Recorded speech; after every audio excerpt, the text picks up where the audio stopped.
The Garden of Eden, our most enduring legend. A story found in one great civilization after another.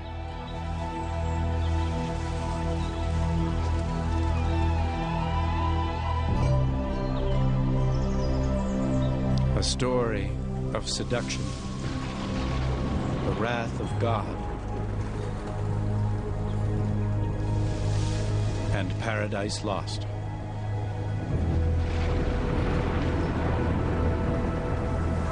But is it merely a fable? Is there evidence the great stories of the Bible might be true? Was there ever really such a place as Eden?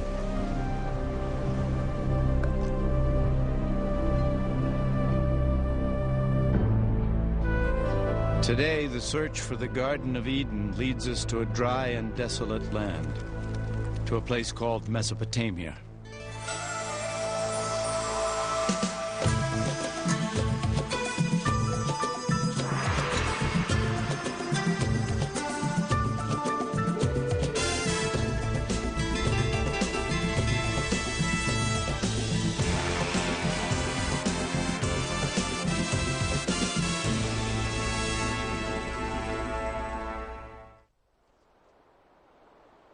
This is the land where the first seeds of human civilization were sown.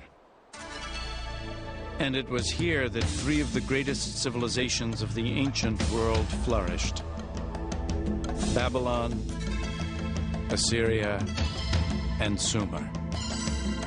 Among their ruins, the faithful have long sought answers to the Bible's most profound mysteries, while archaeologists scoured these lands for the historical foundations of belief.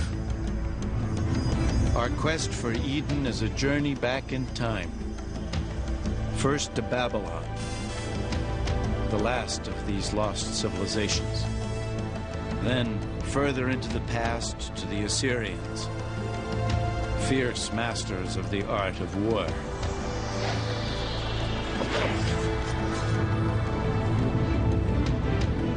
And finally, to a moment in the past so distant, only Eden could have preceded it.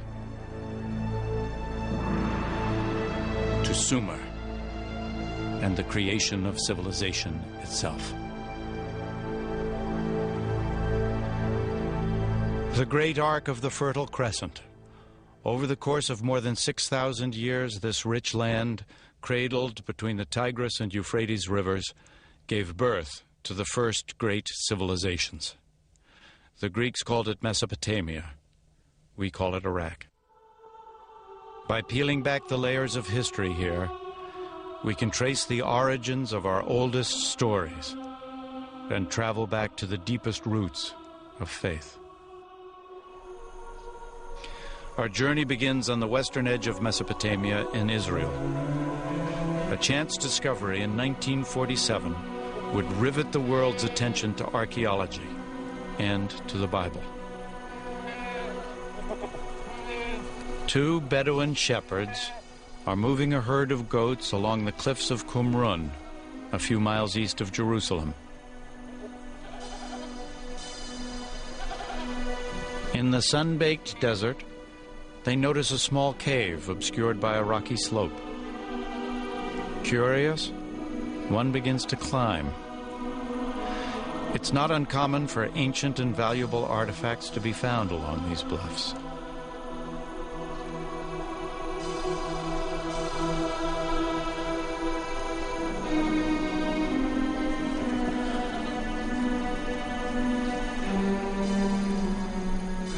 Inside the cave, the shepherd discovers the wreckage of ancient pots, leather scroll fragments, and some papyrus sheets, all untouched since the time of Jesus. These writings by an obscure Jewish sect called the Essenes would come to be known throughout the world as the Dead Sea Scrolls. In surrounding caves, hundreds of ancient scrolls would eventually be unearthed. One of them would prove to be the earliest known version of the Old Testament, including the crucial first 5 books, known to the Jews as the Torah. The Dead Sea Scrolls instantly became the focus of a tremendous international uproar as scholars and theologians fought over their ownership and their meaning. And the sensation was outstanding. This was described as one of the most outstanding archaeological finds anywhere. So they are very precious to the Jews because they are Jewish. It comes from a very crucial period in Jewish history. They are very precious to the Christians because they are contemporaneous with John the Baptist and Jesus and so on. So they are very informative, but beyond that we have a great emotional attachment to this library. The Bible has always been a book read from 2 points of view, the sacred and the historical. A traditional Torah is always written by hand. The words are read aloud as the scribe writes, so they become a living prayer. And each Torah is considered holy from the moment it is written. But the historical accuracy of the Bible has never been so easily confirmed. It's an effort that continues to this day. Some of the books of the Bible are excellent historical books. As a matter of fact, the earliest historical books that we have. And quite accurate, because we have cross-references from other sources, and they are found to be mostly very precise. So they are very important. The discovery of the Dead Sea Scrolls was the most famous event in biblical archaeology, but it was by no means the first. The urge to explore biblical history has a venerable tradition. It's a search that began in the Holy Land, but would lead to Mesopotamia. Throughout history, crusaders, mystics, and believers have been drawn to sites where the great Bible stories took place.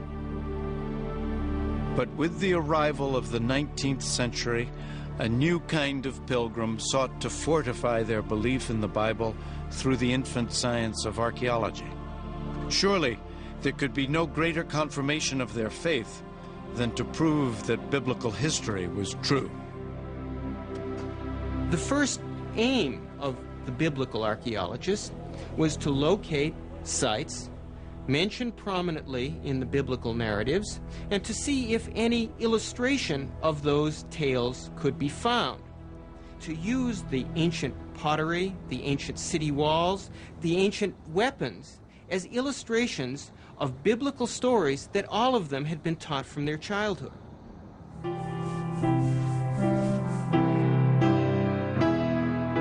The prestige of each of the European nations in the Holy Land was measured by the kind of biblical discoveries that they were uncovering, and one of the most intense diplomatic and political battles that occurred in the history of biblical archaeology was the discovery of the famous Moabite stone. In 1868, deep in the land of Moab, Bedouins of the Bani Hammada tribe stumbled onto a mysterious stone tablet buried in the desert. The tribesmen were no strangers to the antiquities of the area or to their value to Europeans. The first Westerner to hear of the curious black stone was the Reverend Frederick Augustus Klein. He immediately set off through the bandit-infested wasteland, accompanied only by a few Bedouin guides. Klein was a missionary, not an archaeologist. When he first saw the peculiar basalt carving, he felt a rush of excitement, suspecting the black tablet might confirm his deepest-held beliefs.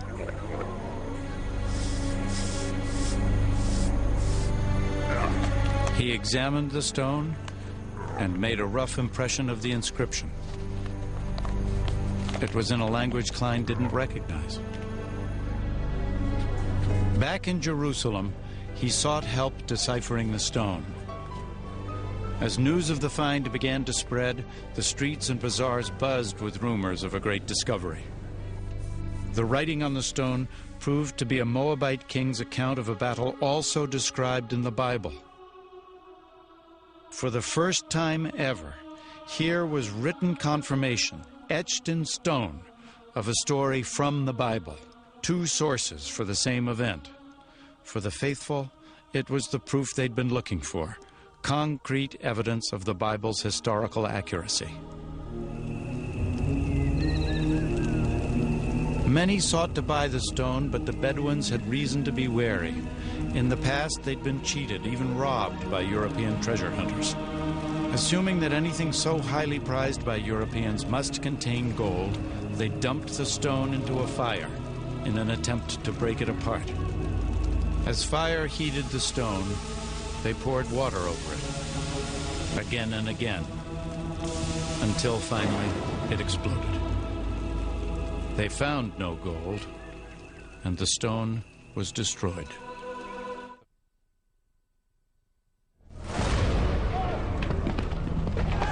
The year is 586 BC. The armies of Nebuchadnezzar, king of Babylon, descend on Jerusalem with the wrath of an angry God. It is almost 6 centuries before the birth of Christ. The Romans have not yet even dreamed of empire. It is a dark chapter in the history of the Jews, while Babylon's fierce star is rising. The Bible describes the Babylonian attack. Homes are pillaged, King Solomon's temple is set ablaze and utterly destroyed. 10,000 Israelite captives, princes, soldiers, artisans, and scribes, all are led to Babylon in chains. The Israelites crossed more than 500 miles of desert, following ancient trade routes across modern-day Jordan, Syria, and Iraq to Babylon. In Psalms 137, the Israelites lament, "By the rivers of Babylon there we sat down and wept when we remembered Zion. How shall we sing the Lord's song in a foreign land?" Broken and exhausted, the Israelites entered Babylon in awe of its scope and frenzy. Torn from the modest city of Jerusalem, they beheld the majestic capital of the ancient world.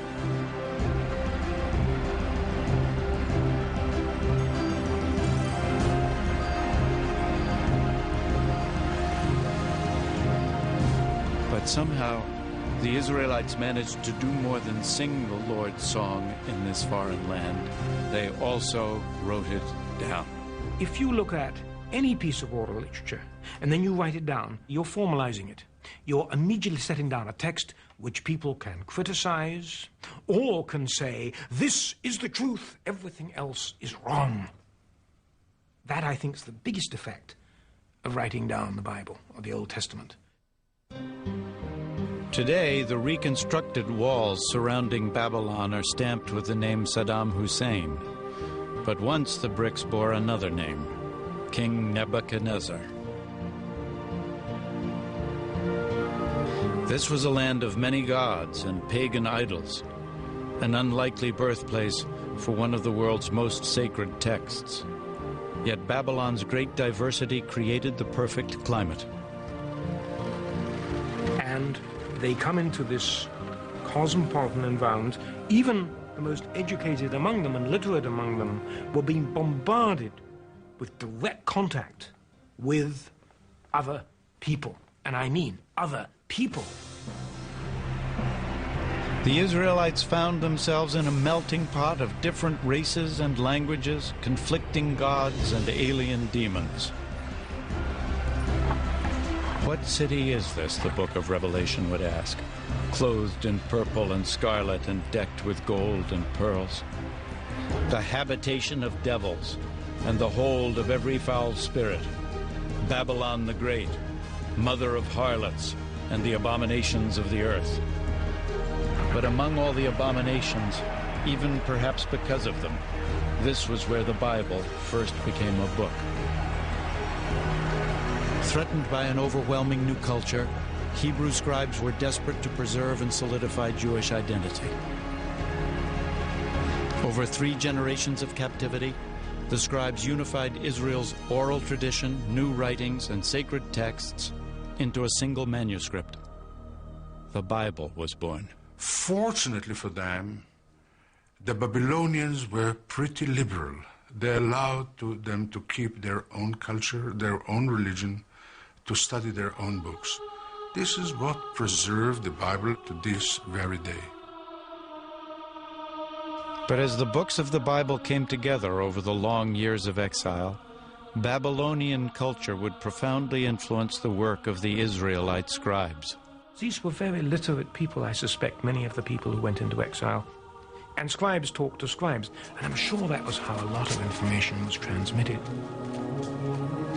And the exchange of ideas and knowledge must have been, I would use the word devastating. It must have been mind-blowing. The Bible would eventually reflect stories and traditions from Babylon and even earlier Mesopotamian civilizations.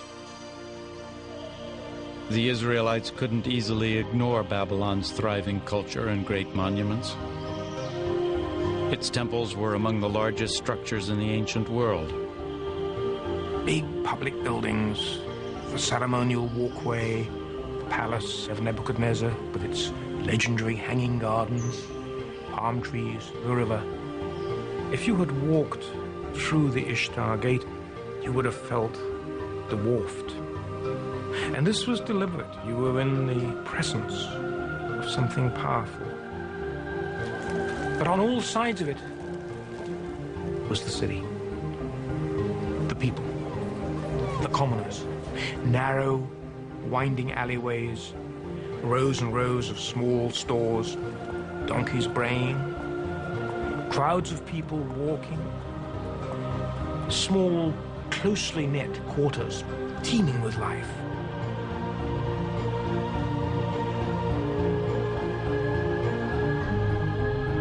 And it was here, the Bible tells us, that one of antiquity's most extraordinary monuments soared into the sky, the Tower of Babel.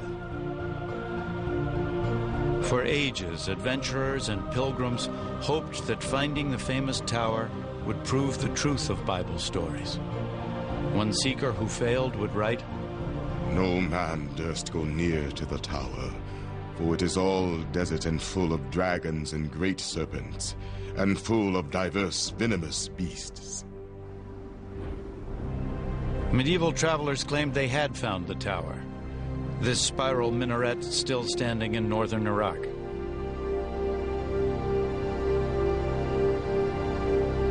But they were wrong. This tower was built 1,500 years too late and far from the walls of Babylon. Perhaps the most intriguing possibility was posed by Robert Koldewey, a German archaeologist. In the early 1900s, he discovered a rectangular ditch with only a few ancient bricks remaining. Many experts believe Koldewey had found all that survives of the famous tower. Babylon's great monuments made a strong impression on the biblical scribes.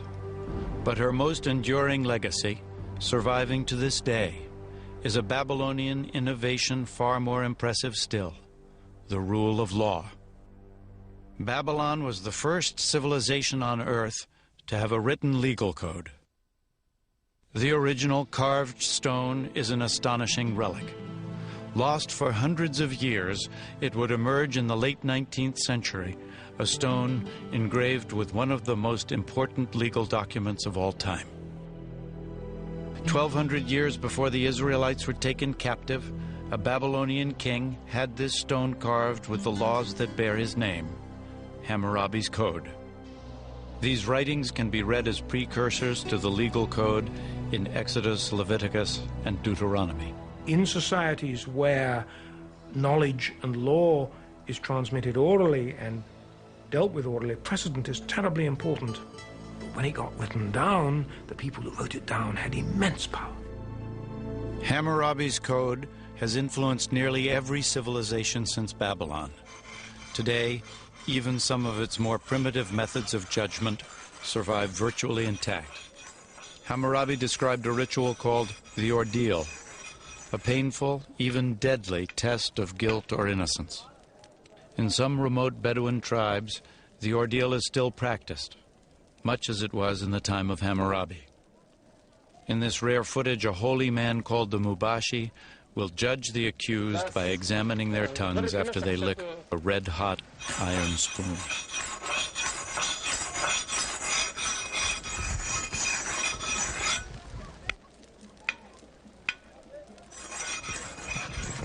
These men have been accused of theft.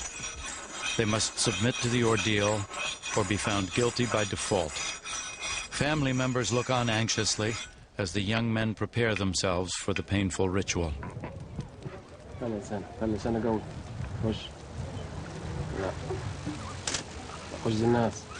خمس دقائق لله تركينكم بين ايادي الله 5 دقائق لله خش الناس يلا ايوه خش خشه كويسه بس املى موجك ميه يا ابني زي ما عمل ده هو Water doesn't ease the pain. It's meant to cleanse and purify the drinker and to ready him for judgment. بتسد حنكك ليه يا ابني انت The holy man prays and then examines the singed tongues, seeking a sign from God. Only the Mubashi can divine guilt or innocence, and he alone will determine the men's fate.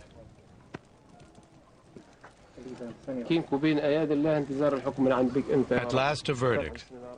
One man is found innocent, to the great relief of his family. The other is not as fortunate. Declared guilty, he will be fined for his crime. The ordeal is an intriguing modern-day echo of Hammurabi, but his laws reach even more directly into the present through the Bible. Hammurabi set down laws. He didn't innovate a great deal. He merely set down in writing laws which had operated by precedent for hundreds, if not thousands of years, an eye for an eye, a tooth for a tooth, and principles like this, many of which are still codified in law today.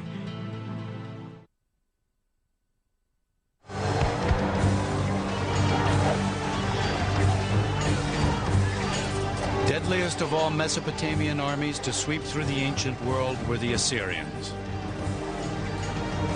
In the Bible, they are the ultimate symbol of bloody tyranny and ruthless oppression.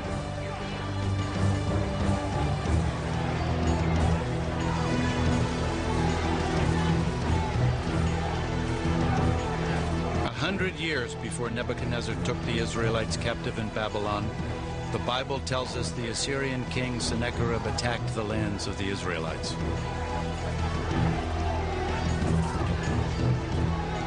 In the second book of Kings, the Bible says, "Behold what the kings of Assyria have done to our lands, destroying them utterly."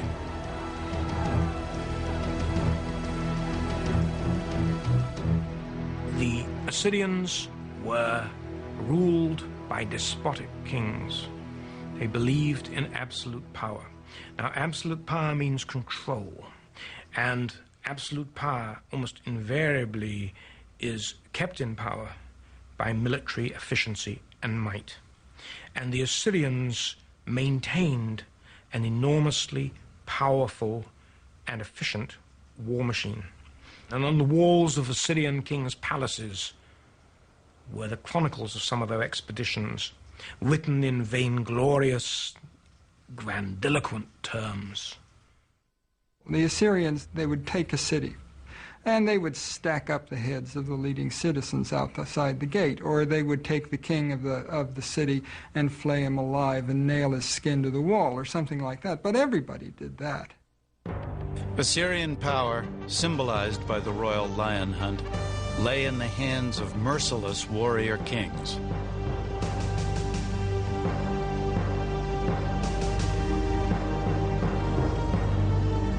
Even the Bible betrays grudging admiration. Behold the Assyrian. Under his shadow dwelt all great nations. Ezekiel 31. When the city of Rome was in its infancy, Assyria was the greatest empire in the world. For more than 1,000 years, details of Assyrian civilization were few. Even its great capital city of Nineveh was unknown to the modern world. Then, in 1852, These desolate ruins were explored by British archaeologist Austin Henry Layard. What Layard found here in northern Iraq was nothing less than the royal palace of Nineveh, an unspoiled treasure of Assyrian civilization. Tunneling like a miner through the earth, Layard uncovered great winged bulls and spectacular artistry, hidden from human view for a millennium. The world was stunned and excited by his breakthrough. Nineveh was another biblical city found, yet more confirmation of the Bible's historical accuracy. But the most momentous of Layard's discoveries was the Great Library of Nineveh, an extraordinary collection of 22,000 clay tablets inscribed with the cuneiform writing of the Assyrians. The only direct communication that we have with the people of the ancient world, really, is what they left behind in their writings. We can know from that what they ate, what their medical treatments were, what their family life was like, what their politics was like, how they viewed religion. Details of Assyrian daily life reveal a patriarchal society, a world where commoners, and especially women, had little status. Every Assyrian woman, once in her early life, before marriage, would go to the temple of Ishtar, and she would sit on the steps, and she would wait there until some man came along and dropped a coin on the hem of her dress, and then she would go inside with him and do her thing, and that was it. Yet in this despotic world, there was a kind of justice. In marriage, even a wife had certain rights. A woman could specify in her marriage contract that her husband would have no other wives. She might specify that he could have all the prostitutes he wanted, but no other wives. But if ordinary women had only limited status, recent discoveries reveal Assyrian queens enjoyed great privilege. In 1989, the ancient palace of Nimrud in northern Iraq set the stage for a startling find. Experts called it the most significant discovery since King Tut's tomb, the treasure of Nimrud. While we were cleaning some of the rooms, we discovered that there are some indications for a vaulting underneath the floor. We took everything out and we tried to sort it, and we discovered that we have here the bodies of at least 2 queens. Solid gold bracelets still adorned their bones.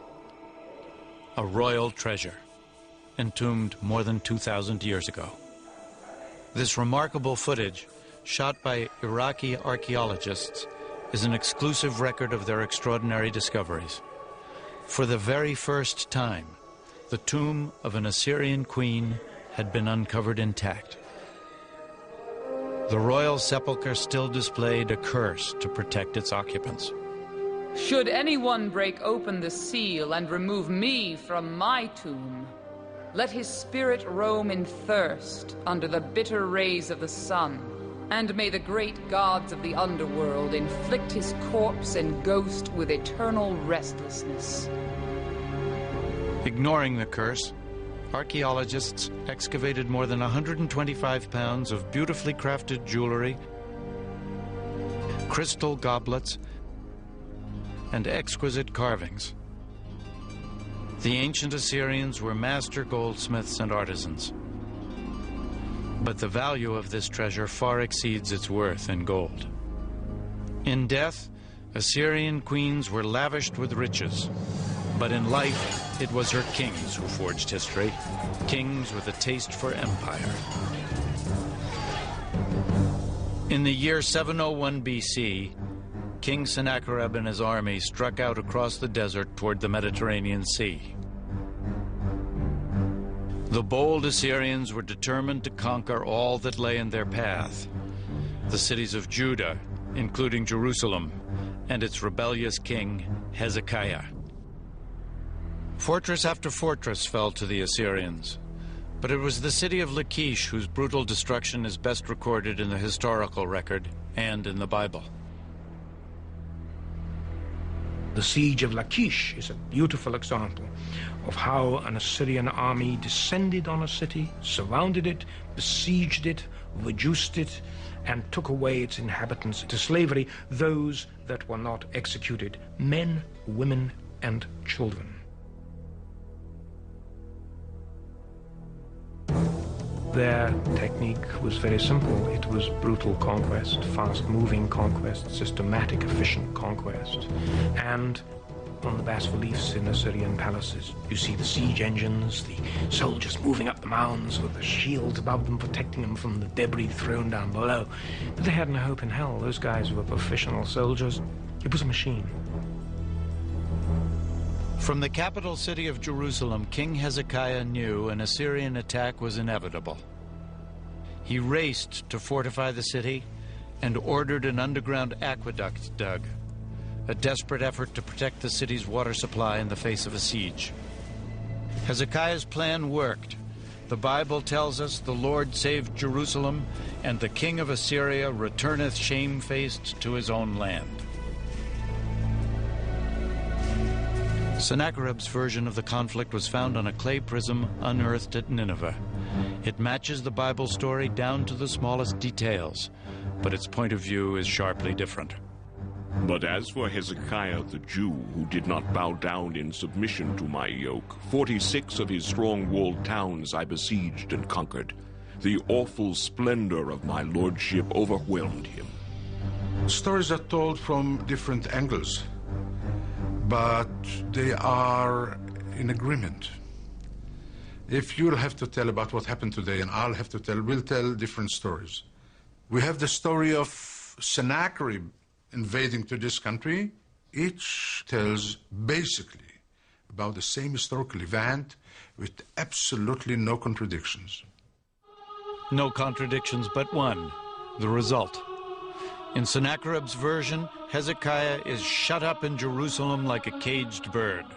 But in the Bible, the Assyrian armies are held back by Jerusalem's walls. It is perhaps the earliest example of spin doctors at work. The God of the Israelites has the last word. I will break the Assyrian in my land, the Bible says, for through the voice of the Lord shall the Assyrian be beaten down. Isaiah chapter 6. Long before, the Almighty had laid waste an entire civilization. There is not a single mention of their name in the Bible, but they were called Sumer, and they told the story of a great flood.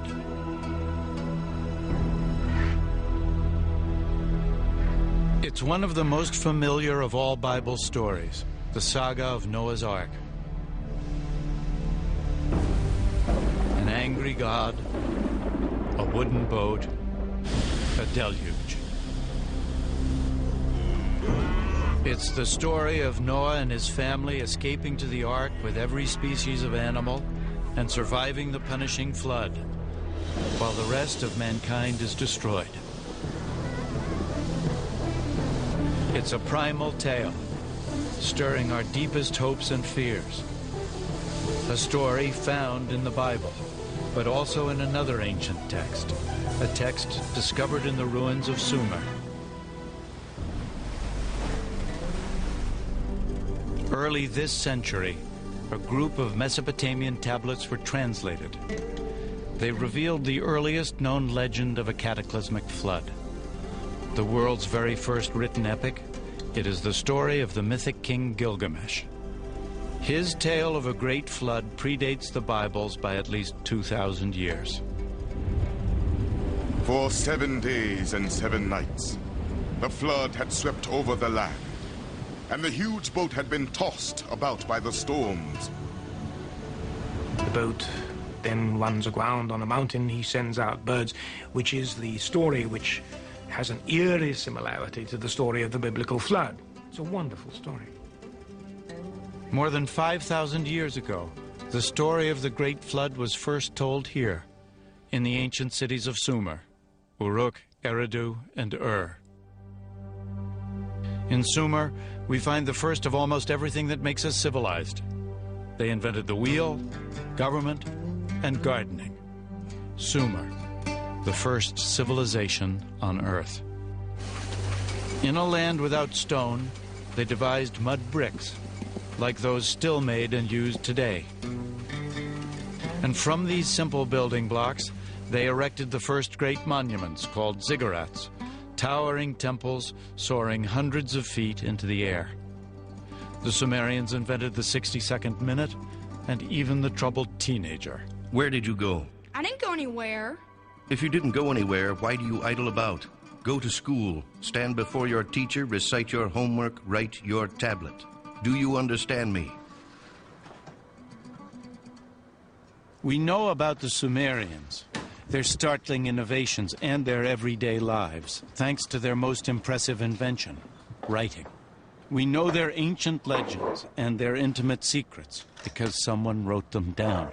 It was something no one had ever done before. It's a window, but it's a window that's composed of many panes, some of which we can see through and some of which we can't. We lack much more than we have. So while what we have is spectacular in some cases, we always have to bear in mind that there are parts of the daily lives of people that we can never see and which we may never see because they're people that those writing the tablets didn't care about. 5,000 years ago, someone etched their stories into clay, providing us with a glimpse of the world in the first blush of civilization. As a people, the Sumerians were in some ways much like ourselves. They are concerned about meeting other people and drinking beer and so on. And there are several collections of poems which relate the preparations of a woman for her lover and how she dresses and waits for her lover to come. The center of Sumerian civilization was the lost city of Ur, once thought to be the birthplace of Abraham, first of the Bible's patriarchs. It is the epitome of the biblical city in archaeological terms because it was the site of one of the most famous archaeological digs ever carried out in the 1920s and 30s by a remarkable British archaeologist called Leonard Woolley. A British archaeologist once described archaeology as the science of rubbish, which is so true. But give me the archaeologist who can make the stones and the bones and the bricks and the pots come alive. Leonard Woolley was like that. He would take people on a tour of a small quarter of Ur of the Chaldees where the house foundations are exposed. And as you walked through, he would talk about the lives of the people who lived in these houses, talk about the ovens, the sills, the low ceilings, the furniture. And Ur, in Woolley's hands, came alive. Woolley dug this enormous pit, and he went down through the city, and it got smaller and smaller, and then there was this deep, sterile layer of silt. And Woolley himself recounts how his wife came over, looked at it, and she was a rather casual lady in some ways, and looked at it and said, "Oh, well, of course, that's the flood." And lights went off. And Woolley claimed that this was evidence of the biblical flood. And it captured the popular imagination. What did it do? It brought in money. And Ur was a dig that was sold brilliantly. Speculation about the biblical flood caused a sensation. Even without solid proof, it was as if science and the Bible had united in the bleak desert of southern Iraq. Woolley would eventually unearth an indisputable treasure, a discovery that provided extraordinary insight into this earliest of civilizations, the royal tombs of Ur. Digging in the thick mud, Woolley uncovered 74 carefully arranged skeletons, all entombed at the same time. The burial told the shocking story of a king's final journey into the afterlife, and of those who accompanied him. And from this, he developed a remarkable story of a pre-dynastic royal funeral. And his story went something like this. First, they dug this big pit with a ramp up one side. In the pit, they erected a sepulchre of stone, in which the body of the royal personage was placed.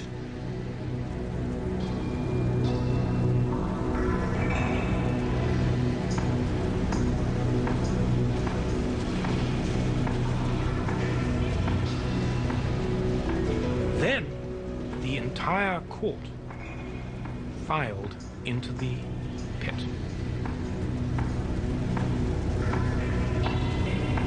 Everybody lined up and stood there with little clay pots in their hands. And then at a signal, they all drank poison.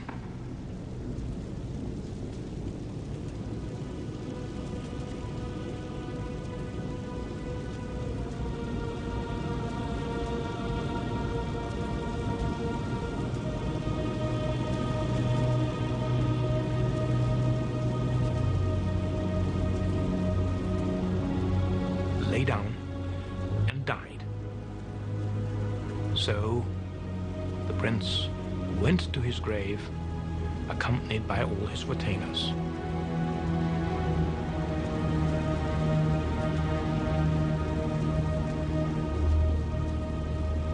This has become one of the great discoveries, one of the great funeral accounts of archaeology in early history. The discovery of the grave pits at Ur was a triumph of archaeology, revealing ancient secrets of the first civilization. But science alone can take us only so far.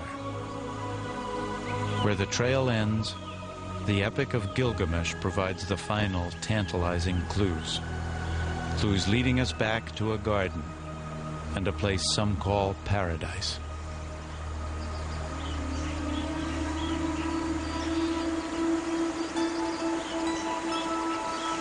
Ah, the Garden of Eden. In the beginning, God created the world. It's a familiar story. You get these sort of creation myths in almost every society on Earth. It's a very compelling longing of people for a better world. Gardens of Eden, paradises, are people's longing for a less complicated life, or a life of ease, or a reward for having worked so hard. In the ancient Sumerian Epic of Gilgamesh, the name given to paradise is Dilmun. It's a place beyond the edge of normal human habitation. That's how it features in the Sumerian flood myth. That's where the flood survivor goes to live. And there are other myths which feature Dilmun as a place where everything was perfect. Dilmun figures in Mesopotamian legend as a sort of Garden of Eden, as a sort of paradise, a place of verdant green and abundant water and cool winds and breezes. It is a place of wonder, a perfect place. Yet it is also home to a serpent. In the ancient epic, the snake steals away the flower that bestows immortality. And so, like Adam, Gilgamesh must leave the garden and die. The idea of paradise seems universal. But what is it based on? Was there ever really such a place? The clues point to an enchanted, yet very real location. 400 miles south of the ancient Sumerian city of Ur lies the island of Bahrain, a pivotal marketplace on the trade routes across the arid deserts and salt seas of Mesopotamia.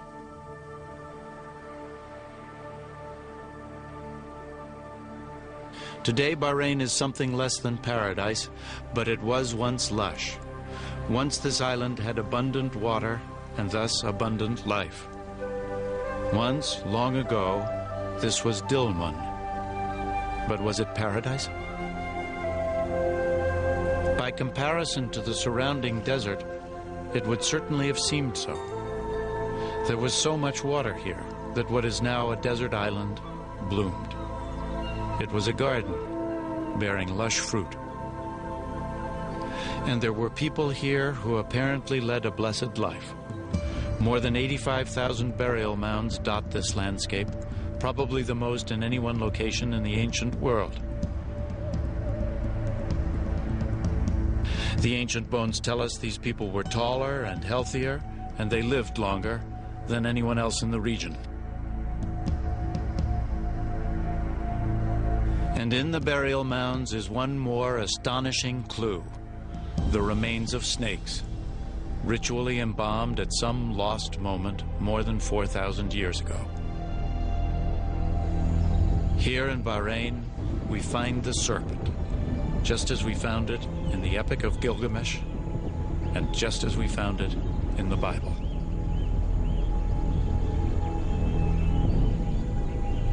Our journey back in time has crossed the lands where the Babylonians, the Assyrians, and the ancient Sumerians once walked the earth. Is it possible to venture even farther, to the land that conceals the very footsteps of Adam?